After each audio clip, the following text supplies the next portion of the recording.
What's going on, guys? Nathan here with a Team Fortress 2 gameplay commentary, here announcing the formation of my quote-unquote UGC cardboard competitive Highlander team. Now, the purpose of this video is to just announce that I'm basically recruiting for this video. There will be a link down in the description of a Google spreadsheet of what spots are taken as of basically right now. I will definitely keep updating it as players join and we keep recruiting. But to just kind of describe this team a little bit before you just like jump in, the thing is, like, I'm not ready to make the time commitment that it would take to play actual UGC. Like I can't just clear out 2 hours of my schedule or whatever for like a UGC match. It just can't work like that. But I do still want to form a team and play in a competitive team setting without actually playing in real competitive, and that's what this team is. I'm thinking that we'll probably play in a lot of like lobbies and pickup games, and the thing is, like, I want to keep this team pretty serious, even though it's not real, quote-unquote, real competitive, because I want to keep the focus of the team on getting better at TF2, and I mean, that's part of the reason for forming it. A little bit of a selfish reason is that I personally want to get better at TF2, and one of the best ways to get better at TF2 is to surround yourself with better players and play against them, which is what I'm hoping I will accomplish by basically forming this team. And I mean, also, it's just a bonus side of, you know, team settings are always pretty fun, and sometimes they can develop into hilarious situations, so obviously there will be some fun in there too, but I would like to keep the focus on getting better.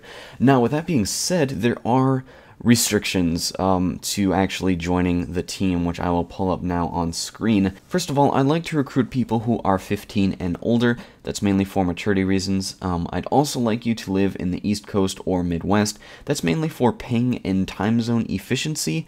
It's easy to deal with someone who is in the Midwest versus East Coast. Maybe the difference is perhaps 20 or 30 ping, but like Pacific Coast versus like East Coast, that's like 40 ping versus like 100, depending on where the server is based. Also, the time zones are really important. It just makes things a lot easier to figure out like practice times and like where everyone is if there's only a 1 hour difference. Third, you need to have at least a microphone, because communication is key in matches, but hopefully it's a decent microphone, like not a $10 crappy Walmart microphone or something.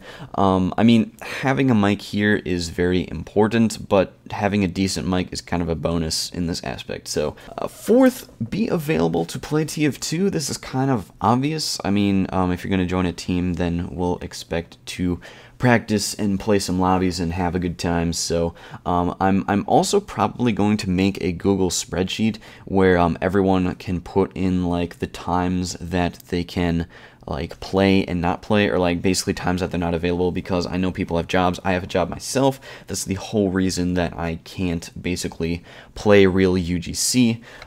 So that way we can organize practice times where the most players are available to actually play. Next, we have you want to improve at TF2, and this is kind of what I'm kind of going through, is that like I want to get better, and like I said before, the best way to get better is to surround yourself with better players. And let's be honest, I mean, sometimes that involves getting mad at the game, getting frustrated with TF2, but just keep in mind that the more mad you get, the more frustrated you become, the better you are improving, because you might be spotting some errors that you're making or mistakes that you can correct.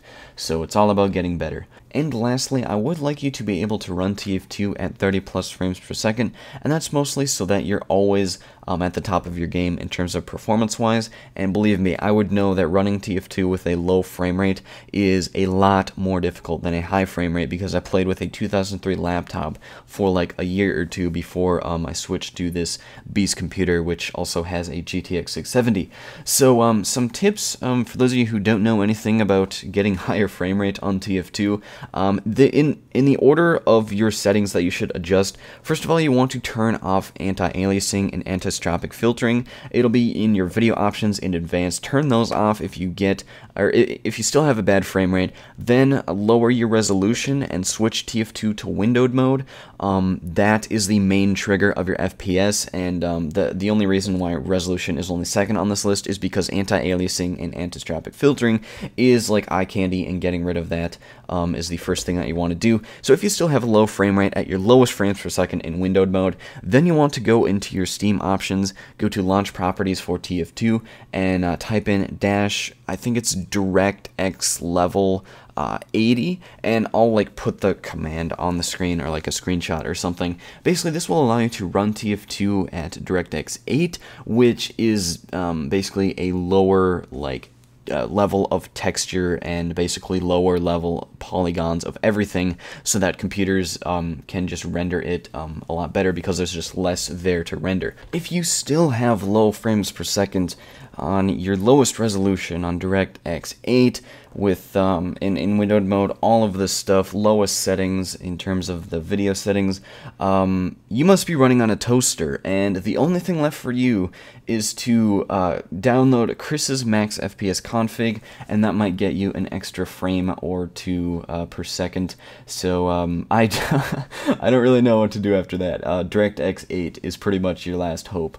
So anyway, that is kind of like my restrictions for recruitment, and I really look forward to actually forming this team. If you are interested in joining, please look to the description for the steps. I'll make them pretty simple. It's just kind of a simple process, and we'll probably spectate you in like an MGE match or something to kind of get a feel for what your skills are.